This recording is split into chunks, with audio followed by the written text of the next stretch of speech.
All right, platoon leader, ever feel like the world's a pressure cooker about to blow? Oh, yeah. That's the competition phase FM30 talks about. And it's where you are right now. No longer peacetime, not yet war. It's a whole new playbook. Yeah, you got it. Remember that time your squad got blindsided by that harmless civilian contractor, the one feeding intel to the other side? Oh, yeah. That's the kind of stuff FM3 Euro preps you for thinking, beyond traditional battle lines. We've got a stack of intel here, your debrief on that contractor situation, some notes on recent adversary activity, and of course, the big kahuna itself, FM30. Right. We're going to break down exactly what this competition really means, how adversaries are gaming the system, and most importantly, what you can do about it as a leader on the ground. So let's dive right into it.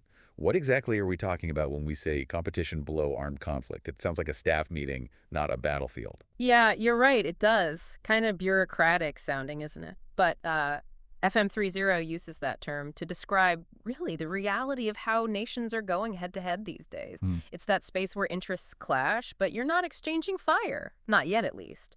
Think PSYOPs leaflets being dropped in a village, not a full-blown firefight. Okay, so less about tanks on the move, more about messages on the move. But how does that translate to what we faced with that contractor? I mean, that wasn't exactly a leaflet campaign. You're right. It's often a lot less overt than that. Remember those rumors that were swirling around before that incident, the ones that slowed your platoon's advance? That's disinformation in action. Might not seem as impactful as artillery, but believe me, a well-placed whisper campaign can be just as effective at disrupting operations. You got it. Made us hesitate, question our intel. Definitely threw a wrench in things. So we're talking about information warfare, but what are some other ways our adversaries operate in this gray zone? We're talking about more than just spreading rumors, right? Absolutely. FM30 pulls no punches about how adversaries are using every tool at their disposal. We're talking information operations like we discussed, but also things like proxy forces, think paramilitary groups, or even criminal organizations doing their bidding. They're also masters at exploiting international law, using it as a shield for their actions or even a weapon to restrict our movements. It's like they're playing chess while we're still setting up for checkers, like you said. And we saw that firsthand with that contractor totally slip through the cracks because they were technically a civilian. Exactly. And here's where it gets even more interesting. They hit us where it hurts. Logistics. Imagine a cyber attack on your supply chain, bringing everything to a screeching halt. Same impact as a well-placed IED, right? But because it happens in cyberspace, it's harder to pinpoint and even harder to respond to. Okay, that's a gut check. So it's not just about being physically ready, but also recognizing these less conventional threats. That's where FN30 steps in. Right. It's about getting ahead of the game. You nailed it. It's about deterrence through strength, but it's also about understanding how to compete effectively in this new environment. We can't just react, we have to anticipate. And a big part of that is what FM30 calls setting the theater. Now, before you think, we're talking about building a Broadway stage in a war zone. Because that would be impressive, but Yeah. not exactly helpful in a firefight. Right. We're talking about something much more impactful. Setting the theater is about proactively shaping the environment, and a lot of it comes down to relationships. Think building strong alliances, conducting joint exercises with partner forces, and really understanding the human terrain, the local customs, the politics, the grievances that adversaries might try to exploit. So it's like I might be tasked with training local forces as a platoon leader or even just building rapport with village elders. Mm. That's all part of setting the theater. 100%. Remember that multinational exercise where communication was a nightmare? Frustrating. All right. FM30 emphasizes the importance of interoperability, making sure everyone is on the same page and can work together seamlessly. Right. That's the difference between a logistical nightmare and a force multiplier. It's about building that trust and understanding before it's needed in a crisis. And I'm guessing that's even more important in the gray zone, where Yeah. things can go sideways quickly. Absolutely. That's where things can get dicey fast. But before we get into that, I want to circle back to something you said earlier. Even something as small as building rapport with a village elder can be part of setting the theater. That's huge. It's easy to feel like a small cog in a big machine as a platoon leader, especially when we're talking about global strategies. So how does FM30 bridge that gap? How do MI actions on the ground connect to the larger picture? That's where it gets really interesting. FM3L emphasizes that even platoon-level actions have strategic implications. Your training, readiness, even your squad's cultural sensitivity, it all plays into how the larger army operates. Remember, you're not just leading a platoon, you're representing the entire U.S. Army to those you interact with. Okay, so like that village elder I'm sharing tea with, or that liaison from a partner force, I'm the army to them, makes you realize the weight of even those seemingly casual encounters. Exactly. And FM3L recognizes that. It stresses the importance of even those seemingly small interactions because they all feed into the bigger picture. Think about it. You're on the ground, interacting with local forces, building rapport. That kind of experience, that cultural understanding is invaluable to the larger army. Because, well, I might be just one platoon leader. You represent the entire U.S. Army to those you interact with. It's about being an ambassador as much as a soldier. Wow, that's a Yeah. pretty big responsibility. Yeah. So it's not just about knowing the enemy anymore, it's about knowing everyone. You got it. And that's a key part of how we compete effectively in this gray zone, by building trust, demonstrating our commitment to our partners, and making it clear that we're not just here for a photo op, we're here for the long haul. It's like the difference between building a base and building a relationship, like you said earlier. And one is far more effective in the long run, because in this gray zone, it's not just about military might, it's about influence, partnerships, and the ability to navigate those complex situations where there's no easy answer. And speaking of no easy answers, we've talked a lot about preventing conflict. But what about when things escalate? Because FM30 doesn't sugarcoat it. Things can go from 0 to 60 pretty quickly.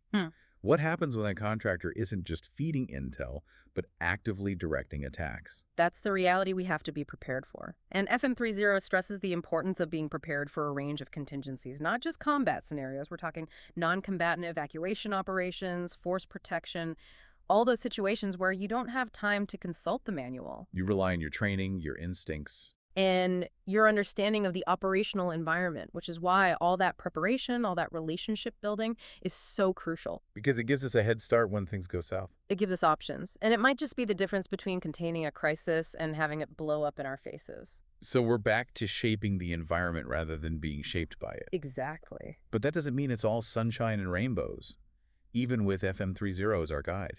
Because even with the best preparation, Things can still go wrong. And that's where FM30's emphasis on adaptability and resilience come in. Because in this gray zone, the only constant is change it's about expecting the unexpected. and being able to roll with the punches. This isn't your grandfather's battlefield. It's a far cry from the static battlefields of the past. Yeah, this whole conversation has me thinking differently about what it means to be a leader in today's world.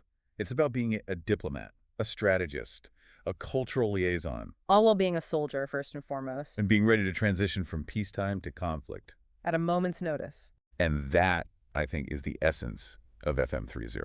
It's a recognition that the old rules no longer apply. And a roadmap for navigating this new era of conflict where the lines are blurred And the stakes are higher than ever before. and where leadership at every level. Matters more than ever. All right, platoon leader.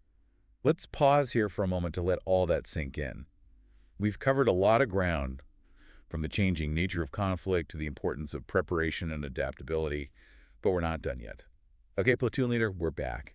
We've covered a ton of ground about this gray zone, how FM30 is our playbook for this new era of competition. But I want to bring it all home now. What does it all mean for you on the ground, boots in the dirt?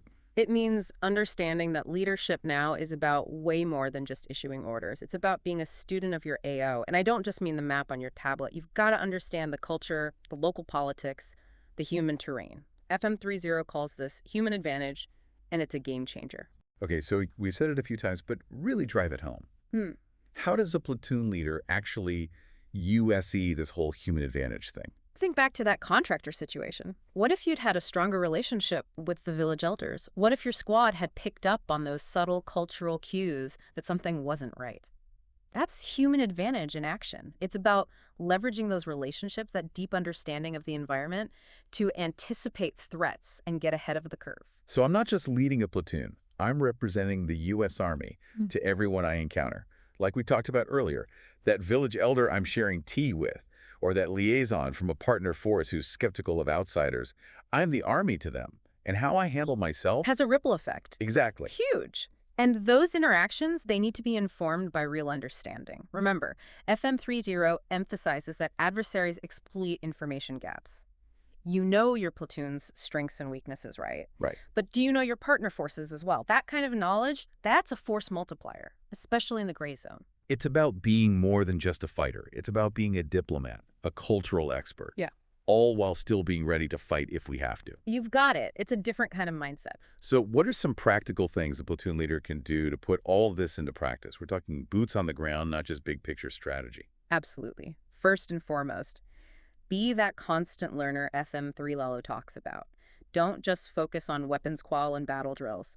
Stay updated on what's happening around you. Read the local news, even if you need your linguist to translate. Talk to those civil affairs and cultural support teams. They're a goldmine of information. Don't just show up to those key leader engagements. Actually engage. Exactly. And during those joint exercises, don't just go through the motions. Build relationships, ask questions, understand how your counterparts operate. You might find their tactics make zero sense on paper, but are genius for that specific terrain. That's the kind of knowledge you can't get from a manual. Basically, be a sponge.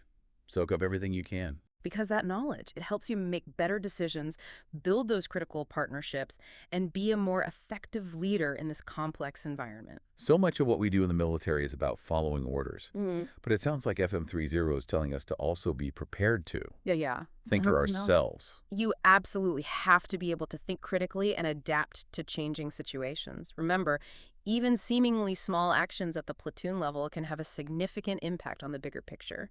You're a vital part of a much larger effort. Okay, last question. I know this sounds cheesy, but what would you say to that platoon leader out there who's maybe feeling a little overwhelmed by all of this, like it's too much, like they're just one person? I tell them this. You are the tip of the spear. What you do matters. Your actions have strategic implications, whether you're leading a patrol or building rapport with a local leader. FM30 isn't about adding more tasks to your plate. It's about giving you the tools and the mindset to be more effective in everything you do. To not just react, but to shape the environment. To be proactive, not reactive. To be a leader, not just a follower. That's FM3 No in a nutshell. Platoon leader, we'll leave you with this. What is your next move? How are you going to leverage FM30 to not just survive, but thrive in this new era of conflict? This deep dive, it was just the start. Now go out there and make FM30 your own. Until next time, stay vigilant, stay informed, and stay ready.